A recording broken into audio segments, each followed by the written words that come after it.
Come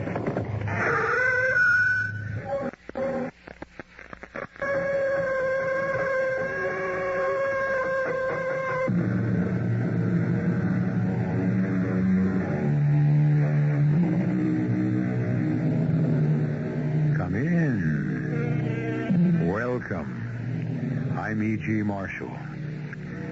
Many people believe in the transmigration of souls, in reincarnation. It's an idea that must tug at all of us, if only for the hope, the projection, the possibility of making death less final. Out of this human urge, philosophy, prayer, whatever category you may want to put it in, comes this story, with one significant difference from the ordinary conception of reincarnation. Our mystery drama, The Lap of the Gods, was written especially for the Mystery Theater by Ian Martin and stars Larry Haynes. It is sponsored in part by Anheuser-Busch Incorporated, Brewers of Budweiser, and your Singer Sewing Center. I'll be back shortly with Act One.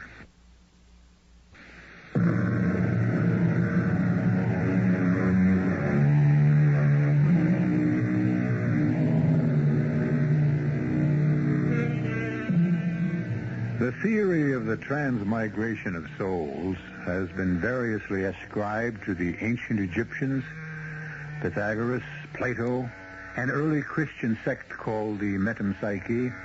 The Egyptians embalmed their dead to delay or prevent reincarnation. All others believed in it as gospel and to be desired. The idea of the soul reappearing again and again in some other form is as old as man himself. No one wants to die. Everyone wants a future. But how many men longed for a past as ardently as Walter Davis did? Reincarnation, Captain Billy. That's the answer. What's the reincarnation, Professor? Metempsychosis. That's all Greek to me. The word is. Is what? Greek. Metempsychosis means transmigration of the soul. If you say so. What I say is there another drink in the bottle against the cold night. How long shall it keep the night away? Well, it could warm a fellow up against the wind. What the bottle holds isn't warmth, but memory and dreams. A jug of wine, a loaf of bread and thou, singing beside me in the wilderness. That wilderness were paradise enow. Hey, now, that's pretty. Now, that sentimental trash, my seafaring friend. It dragged me down to the gutter to haunt it with you or others like you. If I had the courage, I would end it. But then what hope could I have at all? Hope? She was 5'5". She had that special kind of black hair that goes with violet eyes. And there was a shine about her, like a baby when it's just been washed. I loved her so much, there was nothing else important in my life. Because the incredible magic was that she loved me in return. And, she left you? She left me. Yes, she left me without a goodbye note, a kiss, even a touch of the hand. That's a woman for you. It was our first anniversary. Paper. I had the loveliest surprise for her. I'd been saving for months. A gold paperclip with $100 in pins for her to buy anything she wanted. And she'd made plans for me, too. I'll never know what she was going to buy. She'd even drawn the money out of the bank and was on the way to get it when my life ended with hers. What do you mean? A mugger snatched her bag. Knowing Jane, she would have fought and... Well, he had a knife. And one quick flash, he took Jane's life and mine with it. And that's why the only hope is reincarnation, wouldn't you say? I don't know, Walt, old shipmate. What else? What else is we better get our tails moving? Here comes Officer Konsky. All right, gentlemen, on your feet. Let's move Now, along. there's no need for Listen. violence, officer. Well, if it ain't the Bowery barometer and old Captain Seastiff. I beg your pardon, gentlemen. Had I recognized old friends, I might have acted differently. Like giving you both a good clap on the keister. Now, come on, get off of my feet. And if I find either of you in my backyard again tonight, I'll run you in. Mightn't be a bad idea. I could use a bed, even in that flea-bitten bullpen. I could use a good sleep. Yes. The long sleep. The long, deep sleep. That's what I could use. Where are we heading for? The river? Hey, no, wait. You ain't got any crazy notions. Oh, no. What? I'm too religious a man to believe that suicide would bring me what I want. Death, yes, but not by my own hand. What do you mean, death? Nobody wants to die. There's nothing left to live for. And maybe somehow, if there is an afterworld, I could find Jane there. At the worst, it would be the end of pain and hopelessness. When she die, your wife? When? Yeah. Wait. What's the date? I don't know. I ain't even sure the year. The date. Yes, I saw it somewhere. Hold it. Yes, here's a newspaper. What? Now, let's see. I know it's Monday because the liquor stores were closed yesterday. Here, see? Yeah. It's today's paper. Monday, October 14th. You all right? You all right, Professor? Oh, no. Oh, no. Another anniversary. A year ago today, October 14th. Oh, damn. What the devil's the sense of living when you've lost it all? Look out, Professor! What? Hey, stop! Professor, can you swim? I can't swim, Professor. Do you hear me? Are you all right? I can't help you, Professor. I can't swim. Hey, Captain. You see a car go by here? Damn right. Like to knock us down. The professor pushed me out of the way, but he fell. No, never mind that. Was it a blue sedan? I guess, but the professor lost his balance and he fell into the water. Did it keep on going or turn off? I think it took the next street away from the river. But what about him? He fell in the river. Hey, Fred. He went by to Charles Street away from the river. You follow on up. I got more trouble here. Okay, so where'd he fall in? Right here. He caught his heel in the bulkhead of the pier, went right over. Sounded like he might have hit his head. Now, wait a minute. Hey, I see him. What? Oh, wow, he looks like maybe he bought it already. Here, hold my jacket and keep the flashlight on. All right. I'm going in after him. Okay. I just hope I ain't gonna freeze my ears off for nothing, because it sure looks like I'm too late.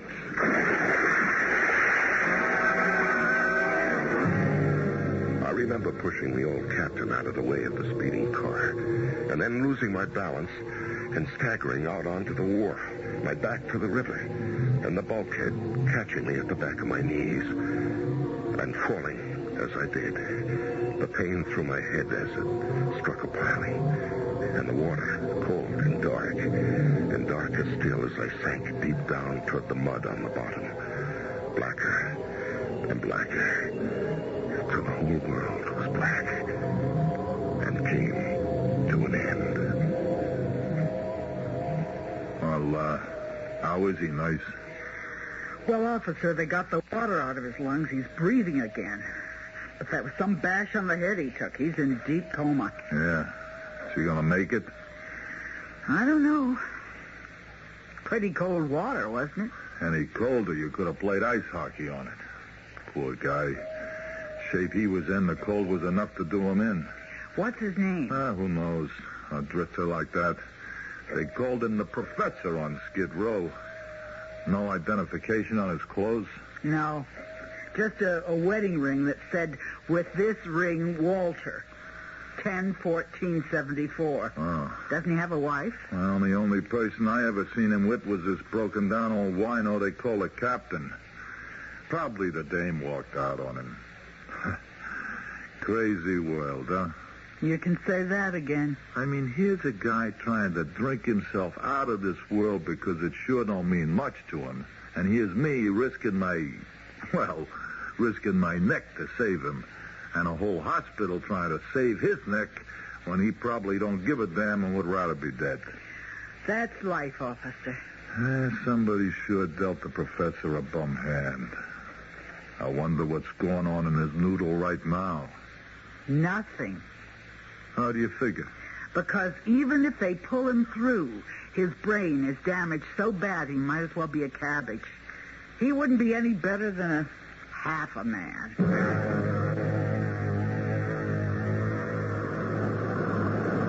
As is the custom in these seas, the storm came out of nowhere. We made a fair attempt to drop sail, but the first blast of wind tore away the halyards and our topsails and split the mainsail in twain. The capstan and anchor lines are completely foul with the fallen rigging. I have just seen the longboat away with the crew and officers. I will stay to go down with the ship. I shall enclose this log in a tarpaulin bag in the hope that somehow it may be preserved. Signed, this 14th day of October, 1825, Captain Joshua.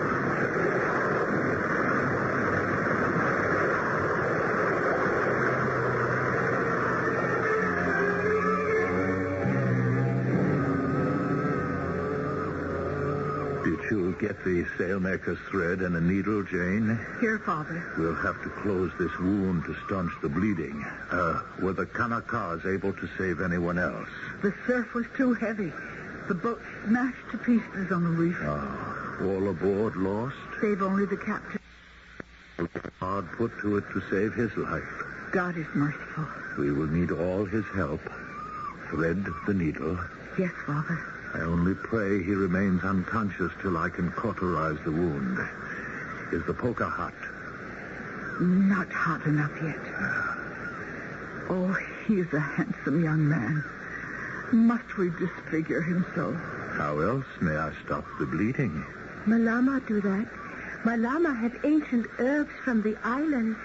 When Mako strike, the medicines of ancient gods, dry blood and cool fever. Are you suggesting that your pagan gods have better medicine than the one true God?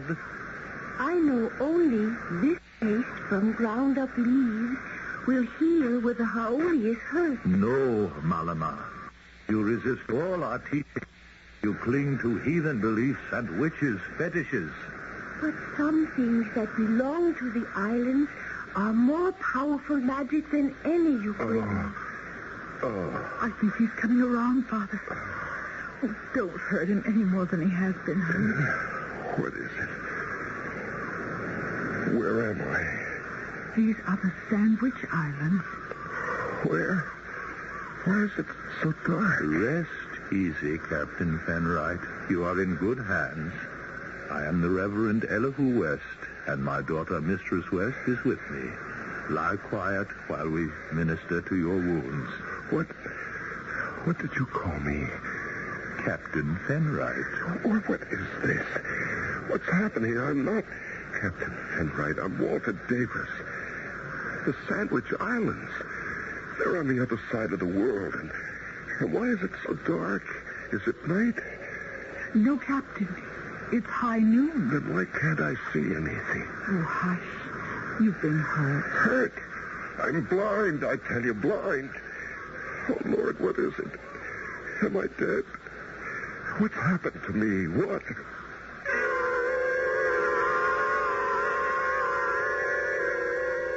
What indeed, Walter? Or are you Walter Davis, who at this moment lies in coma on an operating table in a modern 20th century hospital? You seem to be on one of the islands once called the Sandwich Islands, now the 50th state in the USA, Hawaii. How can you be there as well as here? Not only in terms of distance, but time. For the man the Reverend West believes to be Captain Joshua Fenright lies in a grass-thatched hut in the year 1825, 150 years ago. I'll be back shortly with Act Two.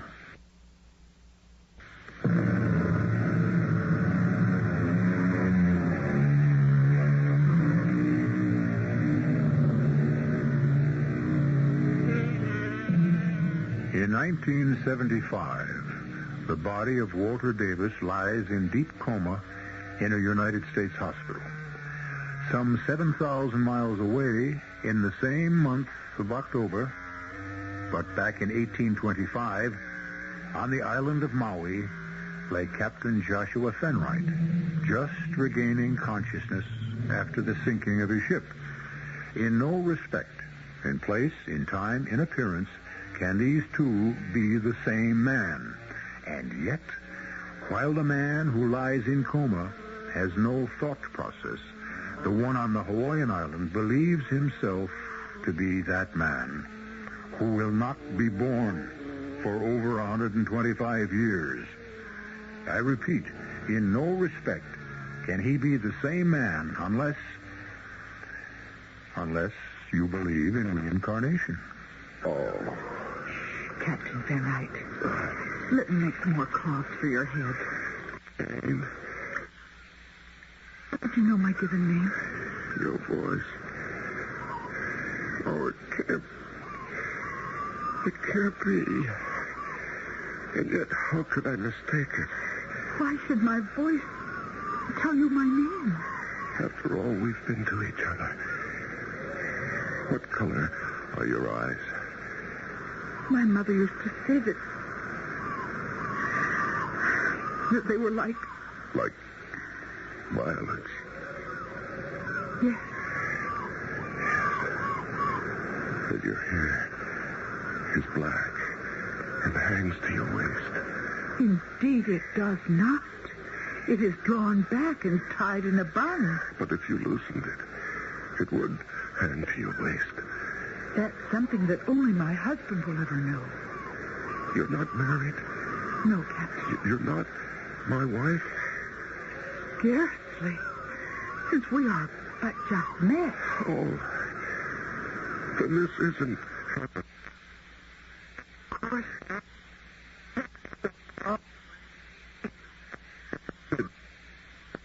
With the Sandwich Islands. Yes? But nobody calls them that anymore. They haven't been called that in 100 years. This was Hawaii. Oh, no. Hawaii is the largest of the isles. It lies many leagues to the southeast. This is Maui. The town is Lahaina. Yes, of course. The tourist mecca for all the big chain hotels up the beach. Tourist Mecca.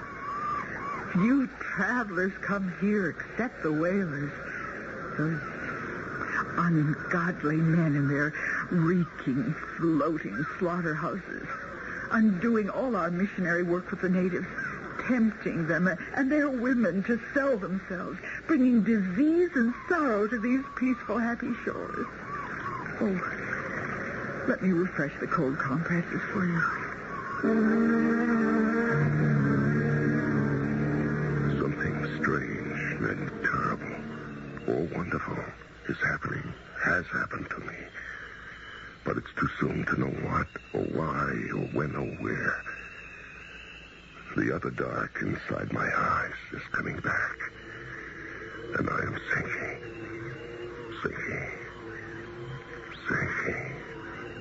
out of sight.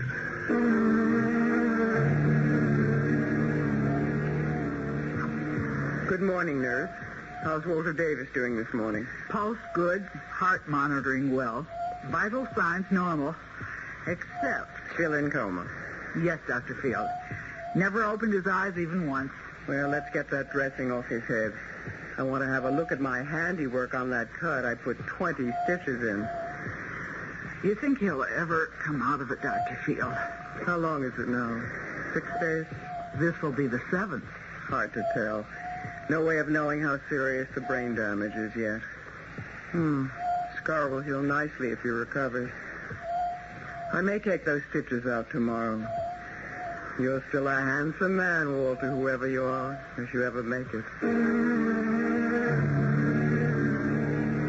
Do I hear, distantly, voices discussing me in my own time, today? Do I hear voices? Am I alive or dead here, now? Or back there, Oh, where am I? Lost in time. Is that the meaning of death? Voices again. A woman. I can't hear so clearly. The wound the minister would have cured with fire is healing. I am glad he did not cauterize the wound. You would have carried the mark for life. It would have been a desecration. Is that you, Jane? No, Captain, sir. This is Malama. Malama. I am of the island. I help care for you. Aloha, Captain Fenright. You are welcome to our land. Yes, thank you, but I am not this captain, whoever you say I am. When our Kanakas found you, in waterproof bags you carried writings of your voyage and how your ship was sunk and who you were. My ship? The Woodchan, out of San Francisco. Oh, I don't understand. You must rest for strength. It is only 6 days since the sea threw you on the rocks. Where is it? Where is the other Jane? Miss Jane and her father are at Christian Mission. Today is Sunday. Sunday? What date? As the white man reckons, this many fingers in the month called October. I can't see. Oh, your eyes are hurt. They do not let in the light. It is the 2 and 1 October. The 21st? It is so. Yes, but what year? We do not count as you do. But Mistress Dane teaches me to read your tongue.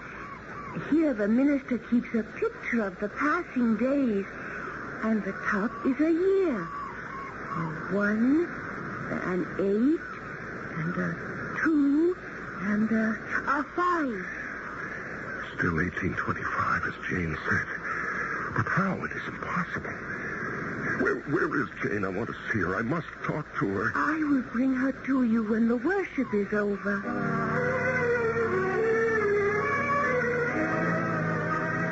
You're not saying anything, Jane. What can I say, Captain Fenright? Oh, please don't call me that. Call me by my first name. I scarcely know you, but if it will make you feel better. Joshua. No. I don't mean that. I mean my own. Well, I know you think me mad, but humor me. Call me Walter. Or better still, call me what you used to call me. Used to call you? Lord, I'm all mixed up.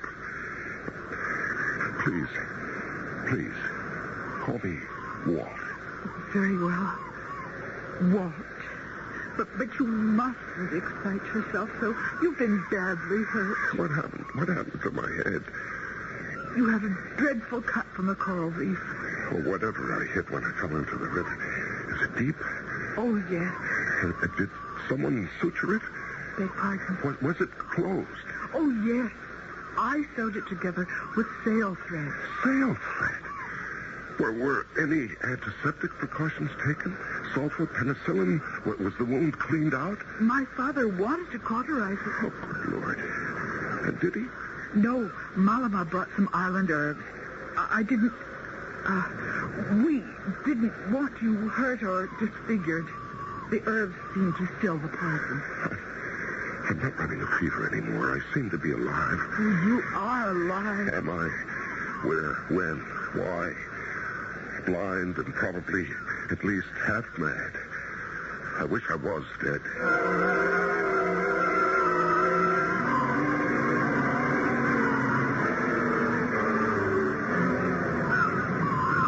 Where are we now?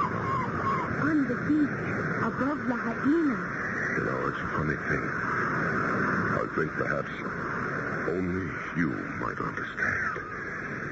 Do you believe in reincarnation? Please?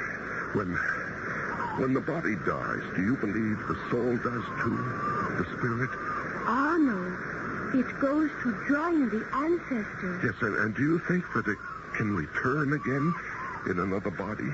If the teachers so will, yes. Well, could you believe that I, the soul that has lived in this body for how long since I was washed ashore? 2 moons and more. Yes, all right. Say 9, 10 weeks, over 2 months. Can you believe that this soul inside me, as you see me, doesn't belong here? Could you believe it possible that a spirit from the future could return to the past? Whatever the God's decree will take place. Well, 5 generations from now, what breathes inside this body was alive. I was a doctor, and I had my wife, and I loved her. My own life or my own career. She died, and I threw everything away. And yet here I am in another man's body with a life still ahead of me, except that I'm blind. Or is it still ahead of me? Will it last only so long as that faraway man that once was, Walter Davis, lasts? Was he saved from drowning as Captain Fenright was? Is he blind as I am? Where can I find the answers? In the sand, I will read your fortune. If the answer is there, I will bring it to you. But I do not think you are sent to us only to die. Now I must take you home.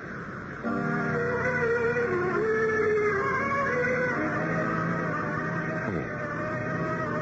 A strange word for a wanderer in the shifting fields of time.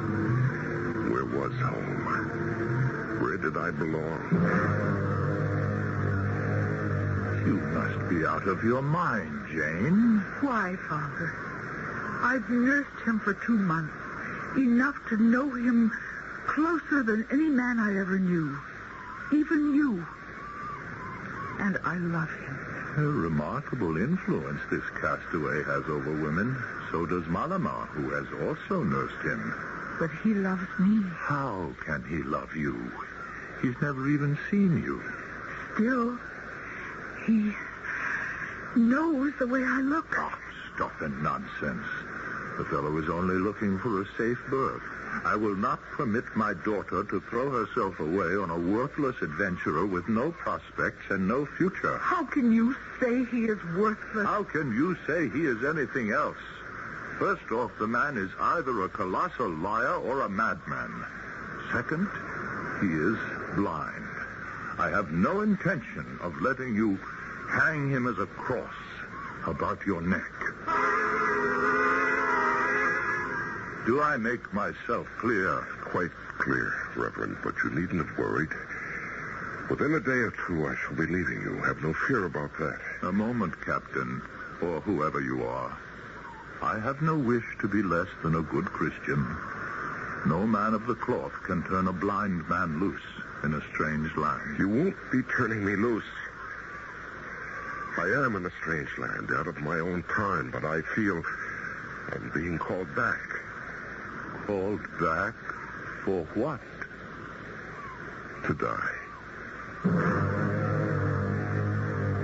There is pressure on the optic nerve. That accounts for my blindness. But these new, massive pain signals, fresh interior bleeding.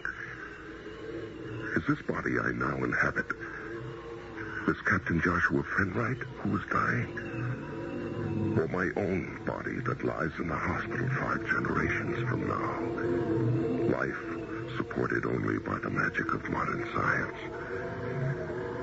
If I am being called, will Captain Fenright pass away too? Oh, no. No.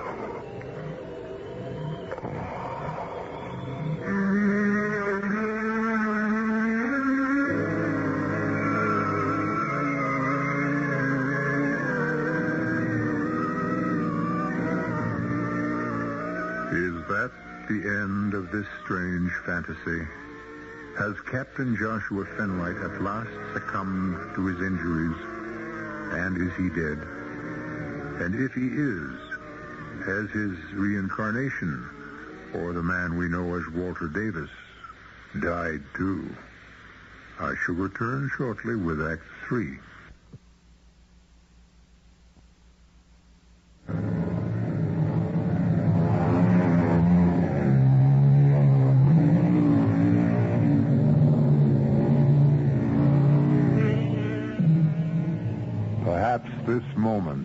is the time to question this strange fantasy. And there is the key word, time. A concept that has possibly more facets or forms than any other. Sidereal, mean, astronomical, solar, standard, daylight savings, and most recent of all, serial time.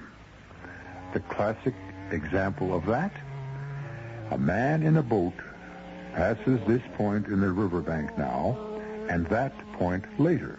But the man in the plane sees both spots at the same moment. Just as we see Captain Fenright, who has just groaned and fainted at the very moment that Walter Davis in the hospital groans and... Dr. Field! Dr. Field! Yes, nurse, what is it? The man in coma, Walter. He just groaned, and I swear for a moment he moved. Well, maybe he's decided to do this devoted hospital staff a favor and come back to rejoin the human race. Let me have a look. Hand me the orthopedic hammer. Here, doctor. Just keep his knee flexed slightly like that for a moment. Don't keep any pressure on the foot. I understand, doctor. Nothing. You can cover him up. Where did I put my flashlight? Here, Dr. Field. Thank you. Now, let's see. So, you're sure he moved, nurse? I thought just the slightest. It looked as if his hand sort of clasped and unclasped for a moment. I see no change. Come here. You see, I've skinned his eyelid back, and my flashlight is trained right on the pupil. Not a trace of a reaction. He's still in deep shock. Wherever he is, it's nowhere near where we are.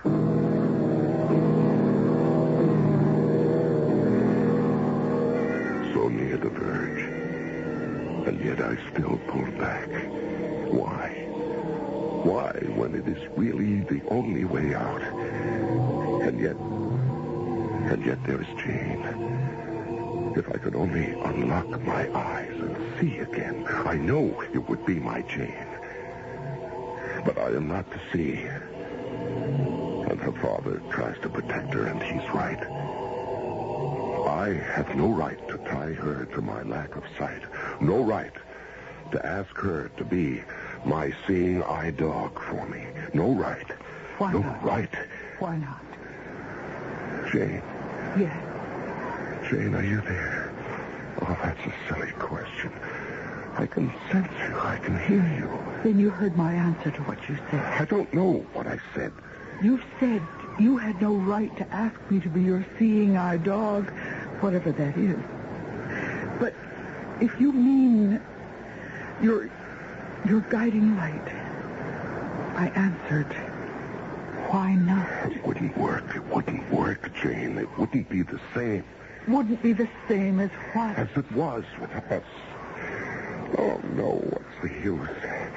It all gets so mixed up. There's such an agonizing gap between us now in every way. You don't even understand the terms I use. How could you? A century and a half divides us. Nothing divides us. We are here, now. You say you love me. I love you. Why can't we become what you think or dream we are or were? Because I can't allow you to be tied to me now. Because you are blind? No. No, Jane, I just can't. I won't tie you down. I won't allow you to... I'm sorry to break in so abruptly, but I'm afraid we're going to have to leave for our quarters up in the hills.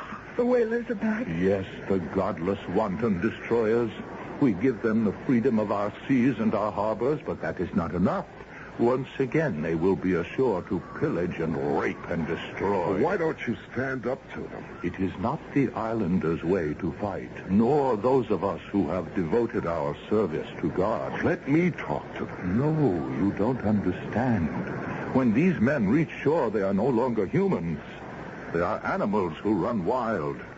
They hunt the women of our community as relentlessly as their sea prey. They take the native women as though they had the right of kings. Any woman. Oh, no, not you. I'm a woman. The native ones are easier because they have less protection. What about Malamar? The whalers recognize no royalty.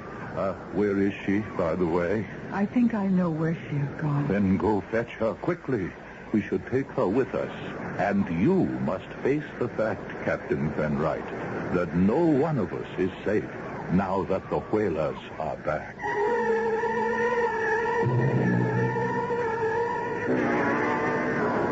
Oh, Father and Mother of us all, hear my prayer. From across the wide seas you have sent us a man to care for. You have taken his eyes. Take only that, and leave me this man to care for. I have had my heart go out to him, and I wish him to lie by my side. Malamar. Oh, what is it, Mistress Jane? You must come. The whalers are here. Are you afraid of them? Aren't you? If they try to take me, I have my spear. They will not find it easy. But you are weak and unprotected. You must run. I cannot. I must protect the captain. Trust me for that. No. Even without a spear, I can help him more than you. You desire this man. As much as you do. You cannot accept him as Malama can. That remains to be seen.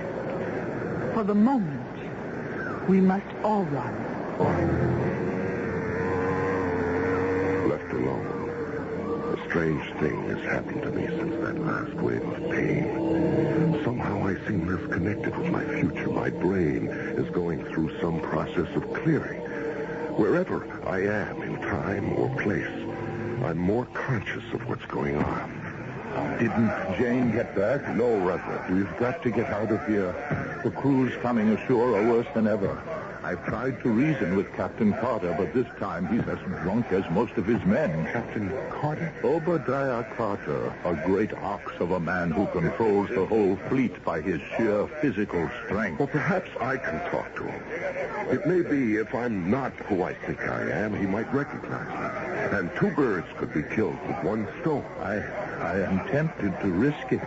With Jane and Malama missing. Bring me to this Obadiah and see if instead of taking from you, I can give something in return.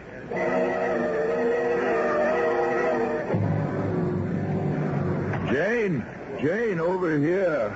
Yes, Father. We are coming. What's happening? The whole town is in a ferment. We must get Jane and Malamar up into the hills where they can hide. I must speak to their captain. One man is helpless against I have strength, but you cannot even imagine. more than God. No, of course not. But on a practical level, perhaps more effective. I am 150 years ahead of these men. Shouldn't that give me some leverage? I wouldn't know how to answer that question. Look, I have horses. We must all flee. Hold on, Carson. Ladies, Captain Obadiah Carter at your service. I wish to have words with you. Go, all of you. Let me face him. Better me, Reverend. I can meet him on his level. Now take the women and go for the horses. But I am doomed twice already. Now go. My thanks and the blessings of God go with you. Well, we seem to have an interloper here before us. Your name, sir? I have some doubt of that. What mean you? My ship was driven upon the rocks on a lee shore, and I suffered a head injury. And the name of your ship? The Good Chance. By damn. Then you must be Captain Joshua Fenright, one of us. Yes, I suppose that's correct. The women, Captain Fenright. Steer us clear. Where can we find them? And the best. You leave the women alone. You would protect someone. I would ask you to be a human being. After 12 months at sea? No. There is no woman for you here. Don't tell me such nonsense. The chief's daughter, Malamar, the minister's Jane. Neither. You would stop me? Yes. How? You have a pistol to match my sword? No. As well, I have a pistol, too. Now I'll will you stop? Come closer. All I have are my hands. You must be mad. I am told you cannot see. That I am blind? You prefer the term. It's a word. The condition is something else. A hopeless one. Back off, you fool. Listen to him. Malama. Put away that spear. Through your throat. Oh, I spit on Are you. you crazy? My eye. Malama, lead me to get my hands on her. Have you killed her? Who cares? Another island woman. The question is, do I kill you? It might be better if you could, but you can't. I'll have you now, and I'll break you as you thought to break us. Why do you seek to fight your own kind? You are not my kind. We share a common heritage. What does that mean? The color of our skin or the color of our thoughts? If you are so pure, will you kill me? Will you call off your men and leave us in peace? You have my word. Then go in peace. And let me tend to Malama. Malama, are you hurt? I am dying, Master Walter. Too late for me, but not for you. What do you mean? Before I die, I say this one thing. May the future blot itself out, and may you find here in this life happiness and joy as I would have wanted, but with Mistress West. No, Malama. No, don't die. To each of us, as it is determined in its own time.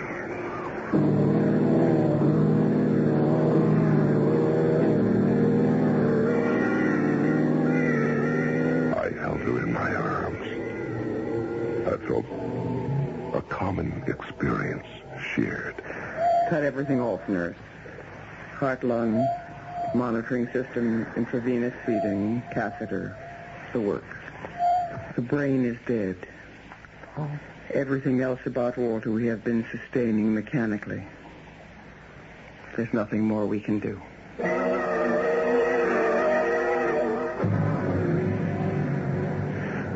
I saw the others safe and came back for you, Captain. What happened to Malama? She's dead, Minister. As I should be too, save her.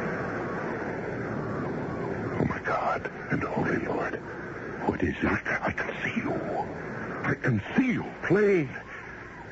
Am I alive then? More alive than I ever saw you. Come, let us be off. Jane is waiting for you anxiously. Jane? Who loves you, and against whose marriage to you I will no longer stand, in spite of all. In spite of all? Now that you can see again, I will take my chances on the madness fading too. What madness? That you were some man come back from the future. That your name was Walter Davis, not Captain Joshua Fenright. Yes, that must have been madness, indeed. Yes, I know who I am. It's all coming back to me. The storm, the shipwreck, and a long time of sickness. Yes, I am Joshua Fenright again. And Jane, let me hurry to her quickly. It seems to me we have a lifetime ahead to make up for all that's gone behind.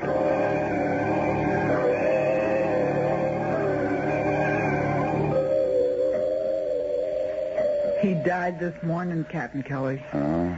Take you in to see him if you want. Yeah, just to make my last salute like to the professor, if you wouldn't mind, nurse.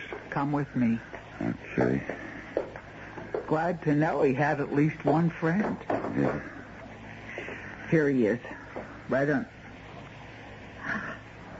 What is it, man? You're a nurse long enough. You think you see everything. That's the professor. Looks just the same as he always did to me. That's where we're different.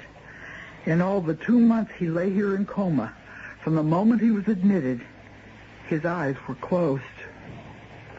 Yeah, now they're wide open. Maybe there is a world after this somewhere, and somewhere he found his wife, Jane.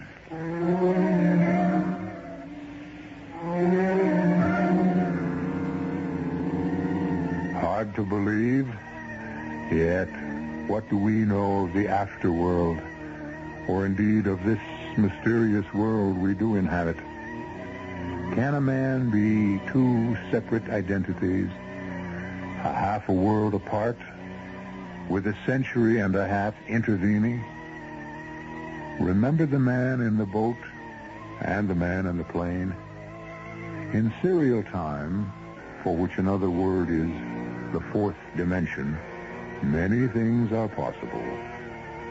As someone wiser than both or all of us has said, nothing is impossible in this most of impossible worlds.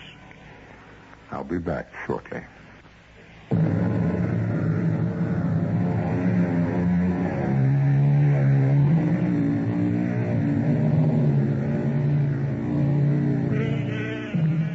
Just for curiosity, although I won't reveal my source, I looked up Captain Joshua Fenright.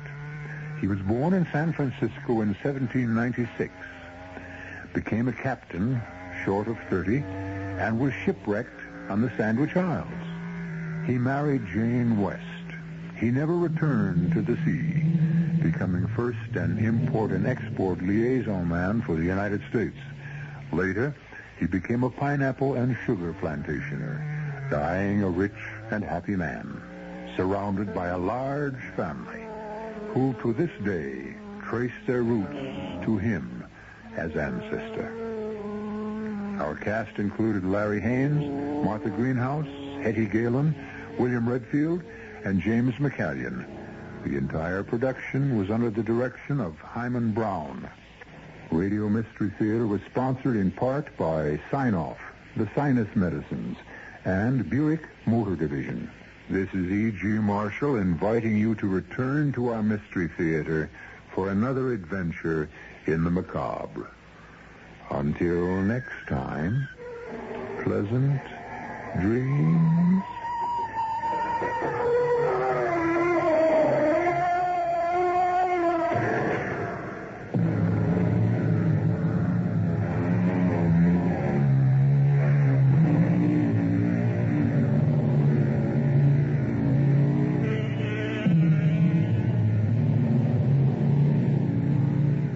Tonight's WR Mystery Theater was also brought to you in part by ShopRite Supermarkets, where you get a lot more for a little less. The preceding program is furnished by CBS Radio. This is Barry Farber. Join us immediately following the 8 o'clock news right here over WOR New York, the talk of New York. The legislature is working on the new city tax package. Mayor Beam assigns more prison guards to Rikers Island, and the cost of a Thanksgiving dinner, you guessed it, it goes up. In cloudy mid-Manhattan, 41 degrees. The man says partly cloudy and cold tonight, the low in the low 30s, partly sunny and cool tomorrow, the high 45 to 50. This is John Scott with the 8 o'clock edition of the news. The State Assembly, after a week of divisive partisan struggle, has approved the lion's share of a $205 million New York City tax package, which Governor Carey said would open the door to federal help to avoid default. However, legislative leaders ran into trouble in lining up the votes for a $10 boost in the current $15 city auto registration fee, a $15 million chunk in the overall plan. Assembly Speaker Stanley Stein got of Brooklyn called a recess to try to find the extra votes needed, and other bills were forwarded to the Senate where debate was already underway. Action was also delayed on a measure that would increase by $200 million the amount of cash the Municipal Assistance Corporation could forward to the city to pay operating expenses. The Steingart spokesman says the